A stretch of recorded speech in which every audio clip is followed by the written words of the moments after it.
وجيدان دنا برتو ehelkayga dhan aan arko horta ilaahay baa mahadaas kale ilaahay baa mahad u sugnaatay alxamdulillah waxaan kaloo rabaa inaan ka hadlo dadka marweynka iyo mudanayaasha iyo masxaafadda halkaan iskugu timid inaan igu salaamo salaamu calaykum waraxmatullaahi wabarakaatu salaanta islaamka salaan kadib arrintayda waa la sheegay Maryan Yaxye Maxamed hore wuxuu dhan nila soo gudbiyay aniga haddaan keligay ahaan iska hadlo waxaan ahay gabadhiina ahna gabdhaha qurba joogta ah kuna nool Ingiriiska muddana ku nooleed alxamdulillah waxaan maanta u soo istaagay halkaan inaan isbarano kow inaan u soo istaagay inaan ahay gabar u soo istaagtay musharaxnimo xildhibaannimo oo ah kursiga beeshayda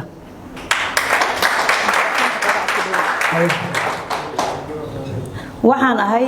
musharax xildhibaan oo u taagan kursigiina nambarkiisu yahay hob 143 beesha irdho waxaan igu dhaliyay inaan kursigan u tartamo kadib markaan arkay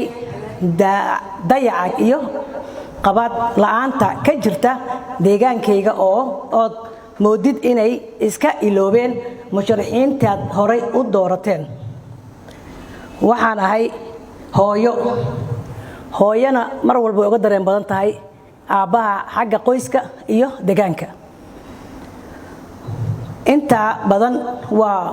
waan uga naxariis badannahay aabbaha iyo xagga qoyska iyo deegaanka sidaas daraadeed haddaad ii doorataan waxaan idin ballan qaadayaa inaan noqdo mas'uul idin dhex jooga oo kii dadaala wax ka qabta dhanka caafimaadka waxbarashada iyo wixii la mid ah mustaqbalka ka hadlo mustaqbalka dadka iyo deegaankeenuba wuxuu ku jiraa inaad qof sax ah doorataan ma talaadiina kaasoo aan aaminsanahay inuu yahay aniga kalsooni waan idinku qabaa fadlan aan u wada istaagno sidaan isku wada garab istaagi lahayn codkiinana iigu heeliya waxaan kaloo ku darsanayaa waxay tahay maadaama aan ka soo jeedo beesha shanta caleen walaweyn waxaan xasuustaa markaan yaraa aniga magaaladan aan ku dhashay wax ku bartay ka soo shaqeeyay dawladdii hore kacaanka waxaan ahaa wasaaradda wakaaladda biyahan joogi jiray waxaan xasuustaa in walaweyn loo aadi jiray dalxiis in leega loo aadi jiray ayaan xasuustaa maanta inay dadkaygii noqdeen dadka ugu liita ugu baaba'san haysanin dhallaanka iyo hooyada meelay ku badbaadaan dhalinyaro warkooda daa intaas anoo dusha ka fiirsada oo halkaas aan joogo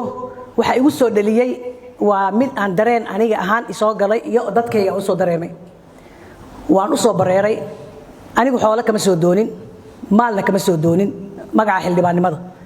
waxaan ahay hooyo u soo naxday inay u qabato dalkeeda iyo dadkeeda waxaan rajaynayaa hadduu ilaahay aqbalo inaan insha allah biidnillaah aad nigu kalsoonahay codkiinana idinka iyo annaga inaan u hiilino dalkeena u baahannahay iyo deegaankeenna saas daraaddeedna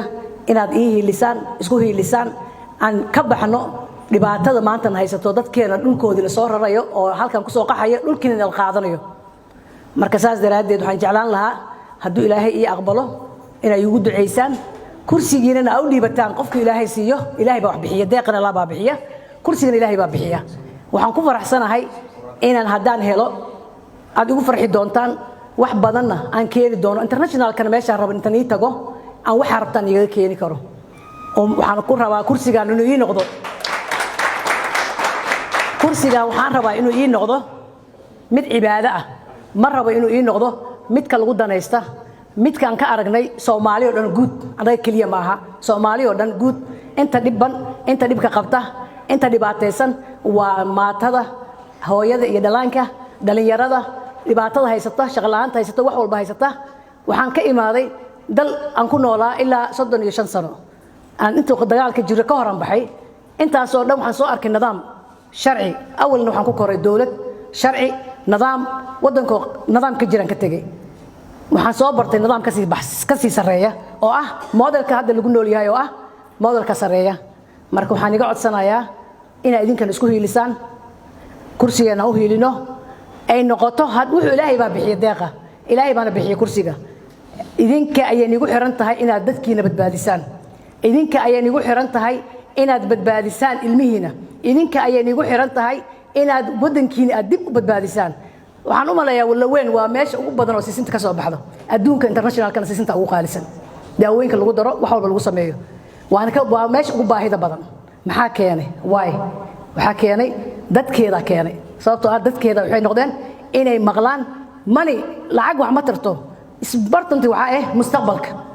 ingiriis waxay ku maahan maniga wuu dhamaana laakiin ma dhamaanayo rafiiqnimada iyo dadkaaga ma dhamaanayaan lacagta way dhamaanay laakiin dadkaaga meeshooda way taagnaanayaan marka waxaan leeyahay adeerayaal walaalayaal kulligiin waxa ehelkayga oo dhan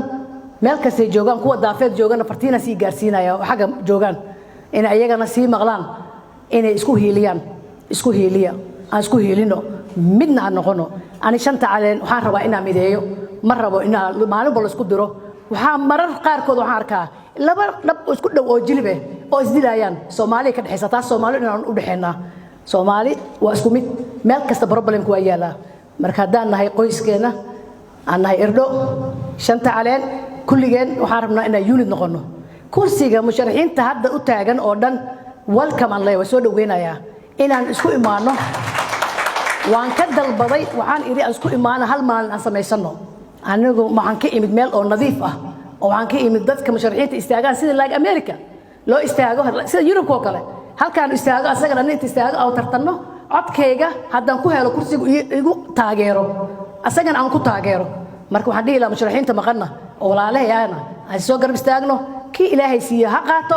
aan ku wada shaqeyno kulligeen intaas aan leeyahay marka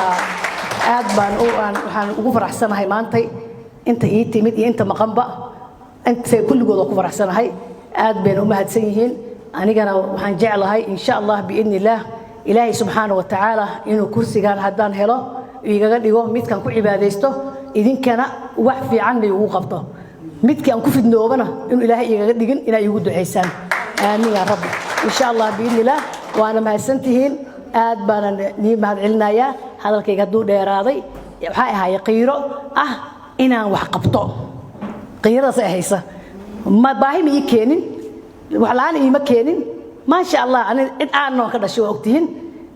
waalidkayga hantida ka dhinteena 100 sano ku noolaan karaan alxamdulillah rabbil alamin marka waxa ciilka ahaay wuxuu yahay markaan dibadda joogo mar walba waa lagu caayaa waxa la yiraahdaa maxaa ka qaldan meeshiina dad wax bartay ama dad ilbaxnimo ma joogan biya waa buuxan wax bartay waa joogan wax dad ilbaxa laakiin 18 sano fiirinay in isbedel yimaado waxaan arkay 18 sano ka bacdi ina meeshii taagantihiin oo naagti foolato halka la keeno ku dhimanayso ayaan arkay go'aanan gaaray inaan naftayda u soo biimeeyo kursigaas aan ku fariisto insha Allah biidnillah iguna duceeyo insha Allah idinkoo mahadsan